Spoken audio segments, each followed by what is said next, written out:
Good afternoon, everybody. It's been a while since I've made a video, and uh, I pledged after my first one, or first two, that I I wasn't gonna delve in the realm of politics, but I feel like I kind of have to. Uh, these uh, these last few weeks have been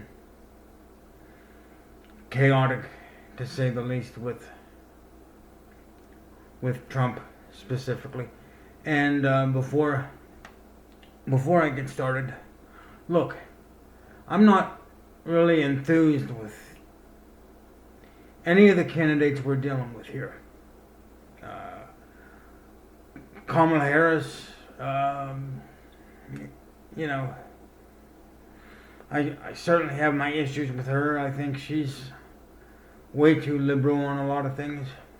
Um,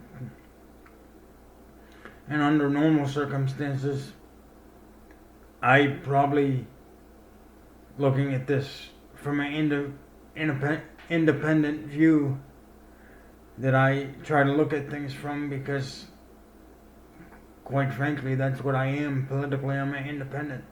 I'm neither Democrat or Republican. I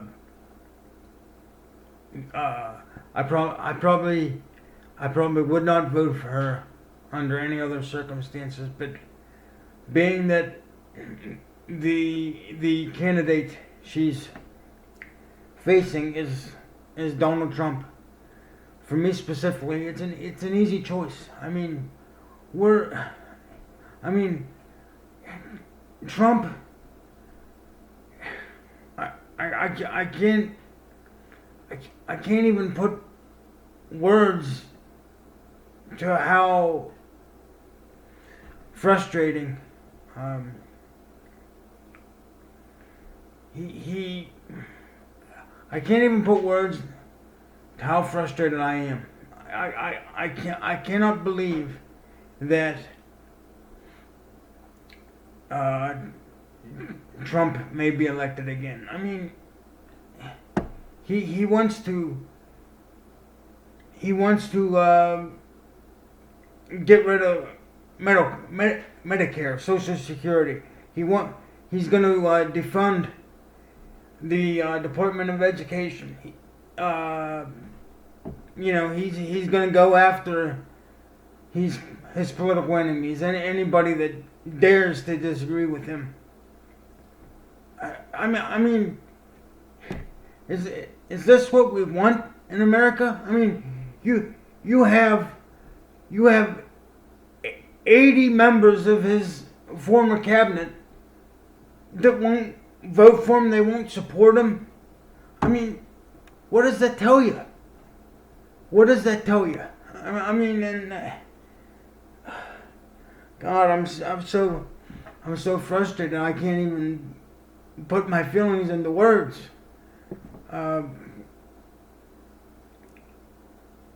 You know, this guy he's threatening to pull the United States out of NATO if he gets into office again. He was asked in the debate a few weeks ago if he wants Ukraine to win the war, and he couldn't answer the damn question. This is serious.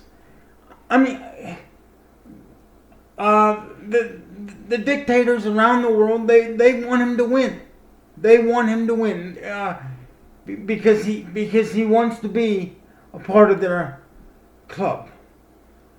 A few months ago, the Republican Party had CPAC in Budapest. And Trump has stated on many occasions that he wants to run the United States like Hungary. a place where a place where Orban,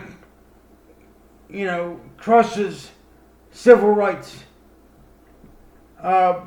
political discourse if you don't agree with him. He jails journalists. He does any number of these things that are antithetical to democracy, and Trump wants to have the United States run just like that. And he wants to jail journalists, for Christ's sake. I mean, I know some of you are going to see this and say, "Oh, overblowing it." But I'm not. It's the truth. It's the truth, and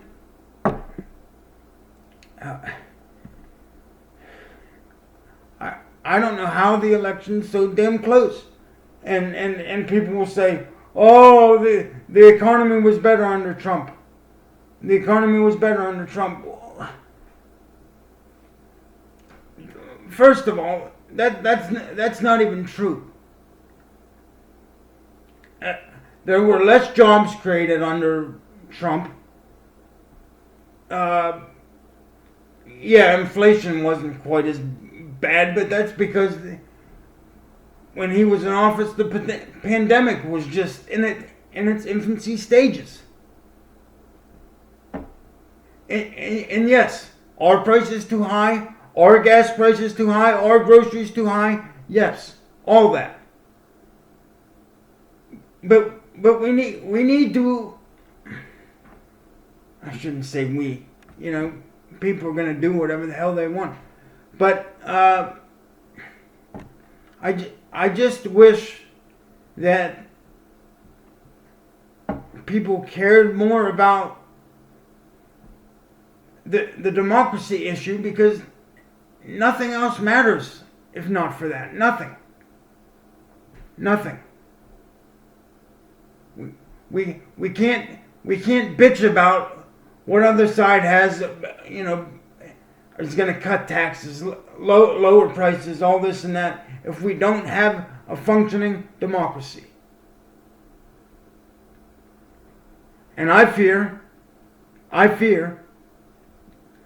that if Trump gets in there, we will not have a functioning democracy. General Mark Milley, the former joint chairman of the Joint Chiefs of Staff, a bipartisan figure in the government, has said basically Trump is a fascist. He's the most. There has never been a more dangerous person for America than Trump. His words. Again,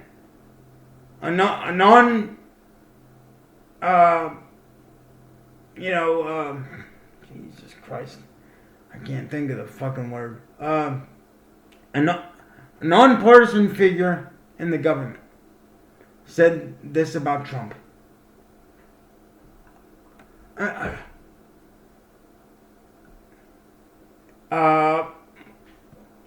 Mark Esper, I think he was Secretary of Defense for Trump, said that he shouldn't be allowed in there because he can't be trusted with state secrets. I mean, here's a guy with boxes and boxes.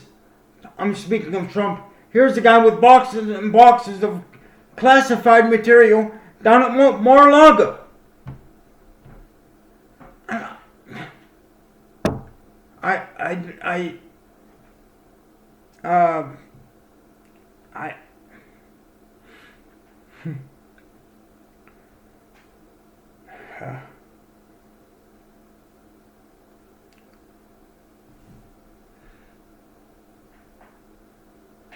Bottom line is,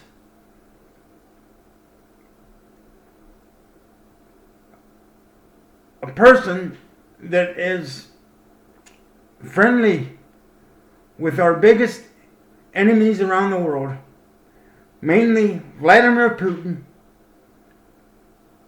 Trump's made 7 phone calls with the asshole ever since he left office in 2020.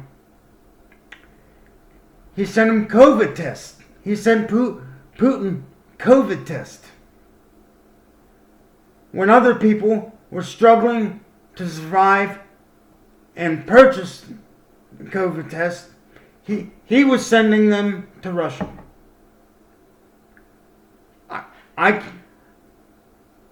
Why should we support a man who is more friendly with dictators like Putin and Orban? Why should we support a man who is more friendly with Putin and Orban than our allies? A man that cannot state whether he wants Ukraine or Russia to win the war. And I got news for everybody that thinks, oh, maybe we shouldn't send money to Ukraine. What the hell are we doing supporting them? Well, I got news for you. If Ukraine loses that war, Putin will take over all of Europe. He will reinstate the Iron Curtain, just like Russia did, back in the 40s, 50s. He will reinstate the Iron Curtain, and it will therefore be an obvious detriment to the world economy. You want to talk about everything being unstable? That would be it. Trump has said many times that if he gets in there, he will just let Putin do whatever the hell he wants. And that's not good. That's not good for anybody. That's not good for our allies. That's not good for the United States. That's not good for the rest of the world. And therefore, we very well may be on the verge of a economic catastrophe of which we haven't seen since the 1929 crash, stock market crash. So I don't know. I'm guessing I guess I'm just making this video to just ask you to think about these things. Here's a man that is going to make it illegal for women. He's going to punish women that have miscarriages. What? I mean, what the hell are we talking about? Women can't help if they have miscarriages. He's going to put them in jail?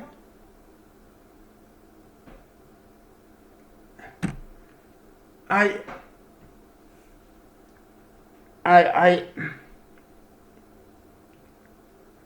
just begging you.